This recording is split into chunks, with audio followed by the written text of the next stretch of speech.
linggong ito, naglabas ang isang sikat na fast food chain ng limited edition blind boxes na ang laman, mga laruan na paborito, hindi lang ng mga bata, kahit pa ng mga trentahin, ang bagong tawag sa mga millennial dyan, ang Pokemon.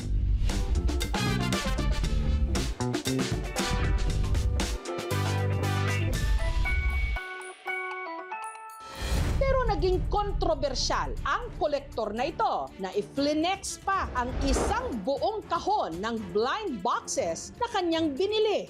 Ang greedy naman, hindi na tinirahan ng mga bata. Pinaratangan pa siyang scalper at hoarder. Grabe, yung mga scalper talaga. Bibili nila ng mura, tapos ibebenta ng mas mahal. Kinalaunan, humingi pa siya ng dispensa. I am sorry to anyone I offended. Sa kabila ng issue, ang Pokemon fans excited pa rin sa buwang ito. Ipinagdiriwang kasi ng Pokemon ang ika-30 taon nitong anibersaryo. Nakakatuwang makita itong mga mascot ni Pikachu at talaga namang sumasayaw pa. Kaya naman yung mga bata pati na rin ang mga matatanda tuwan-tuwa. Kabilang dito ang Pokemon fan mula Bacolod City na si Godfrey aka Pikafrey. Pinagsamang pangalan ni na Pikachu at Godfrey. Ay naabangan ko po na mga promotional items ng mga 30th anniversary like ang mga cards, mga other memorabilia po. Ang kanya raw paborito, sino pa? E di si Pikachu. I started way back since I was a kid. 1998, 4 years old po ako. Then I started collecting 2015. Until now, nagko-collect pa po ako. Sa sobrang pagka-fanay ni Godfrey, ang kanyang kwarto halos mapuno na ng samot-saring Pikachu memorabilia mula sa mga figurine na iba't ibang laki, action figures, plushies, game console, pati na mga anik-anik. Yung interesting na part po sa aking collection is ang VHS ko po. Itong VHS ko ang first na aired na episode ng Pokemon. Ito po is ang collection ko po ng vintage Pokemon. Ito po yung first release. Isa sa pinaka-iniingat-ingatan ni Godfrey sa kanyang koleksyon, ang Charizard trading card na ito. Sa buong mundo, 10 lang ang na-produce nito. And sa Pilipinas, ako lang po ang isang may hawak ng Charizard na CGC na samples lang. Matapos ang mahigit isang dekada, ang kanyang Pikachu collection umabot na ng mahigit 1,300 na piraso. Itinuturing ito ngayon bilang isa sa pinakamalaking Pikachu memorabilia sa Pilipinas. Dati nakakabili po ako dahil po nagtatrabaho ako sa negosyo ng mom ko. Hindi ko po talaga ma-express yung saya po because na-achieve ko talaga yung hindi ko na-achieve before nung bata pa ako. Also, my wife, very supportive naman po sila sa akin.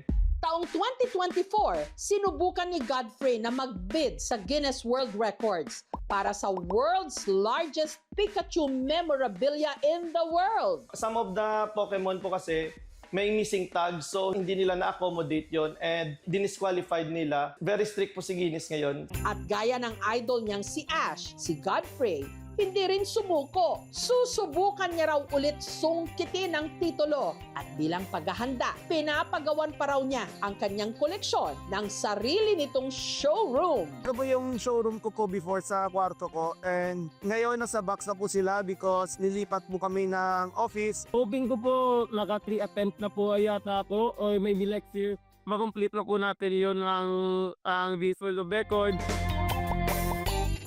Susunod, sa unang tingin, parang walang kakaiba sa bahay na ito sa Santa Maria, Bulacan. Pero kapag pinasok na ang kwartong ito, Welcome sa aking mundo ng Pokemon.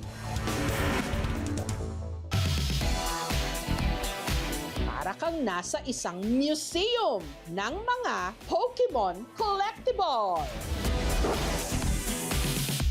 Sa unang tingin, parang walang kakaiba sa bahay na ito sa Santa Maria, Bulacan. Pero kapag pinasok na ang kwartong ito, Welcome sa aking mundo ng Pokemon. para ka nang nasa isang museum.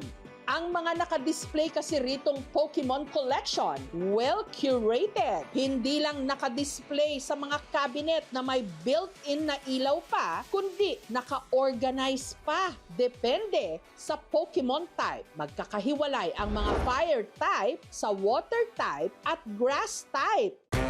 Ang Pokemon Collection na ito, 3 dekada ng inipon ni Red. Natuto ako mag-collect mga 10 years old ako nung kausuhan ng pag-air ng Pokemon sa GMA.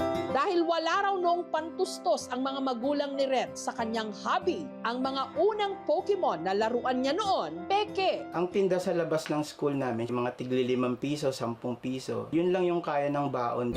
Kaya raw nang naging accountant at consultant na siya at kumita na ng sariling pera, isa sa pinaglaanan niya ng kanyang sweldo, naks naman ang pag-heal daw ng kanyang inner child. Bumili siya ng mga original Pokemon merch. Talagang trinay ko na wala akong bibiling peke. Lahat ng collection ko dapat legit, whether second hand yan or brand new.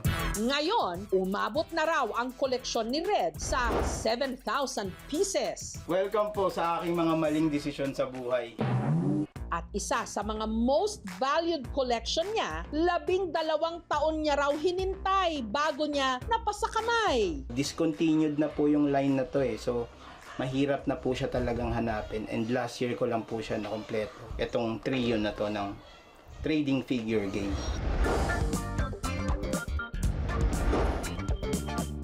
Ang pinaka-bias ko, ito pa rin nasa likod ko, lalo na tong kalbo na to, si Squirtle. Yan ang pinaka-paborito ko sa lahat. Kaya para maprotektahan ang kanyang koleksyon, sinigurado niyang earthquake-proof ang kanyang mga estante. Bumili lang po ako nito sa Facebook Marketplace ng steel cab. Ito po yung ginagamit sa mga grocery. Tapos na-adjust din po yung height niya. Dahil medyo praning po ako sa lindol, bawal po yung salamin, tapos may bata din. Bumili po ako ng makapal na plastic cover. Tapos nilagyan ko po siya ng magnet sa likod. Tapos yung ilaw ko naman, rechargeable yan. Natatanggal siya. Nilagyan ko din siya ng magnet. Ayan. Tapos, na-adjust yung ilaw. Tapos, nakikita nyo po yung parang hagdan sa loob na kulay puti. Ang tawag po ng mga collector dyan ay riser. So, kailangan makita yung mga nasa likod, lalo na yung maliliit. Kailangan naka-elevate sila. Ang reason kaya ko kumuha ng hulugang bahay, para ma-display ko yung laruan ko. Luckily, pumayag yung misis ko na i-occupy yung isang maliit na room para sa Pokemon collection ko. Supportive naman yung misis ko.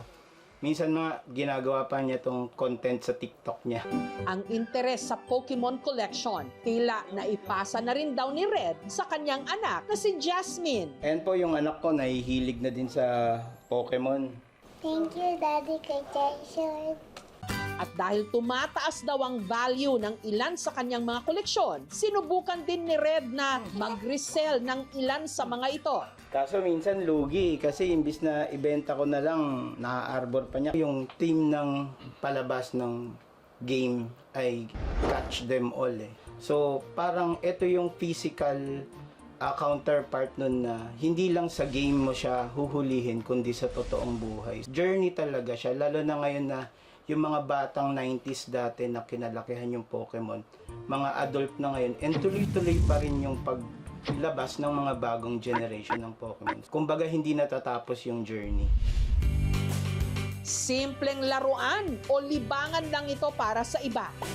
Pero para sa kanila, hindi lang ito alaala ng kanilang nakaraan, bahagi ng kanilang kabataan. Kaya, they gotta catch them all.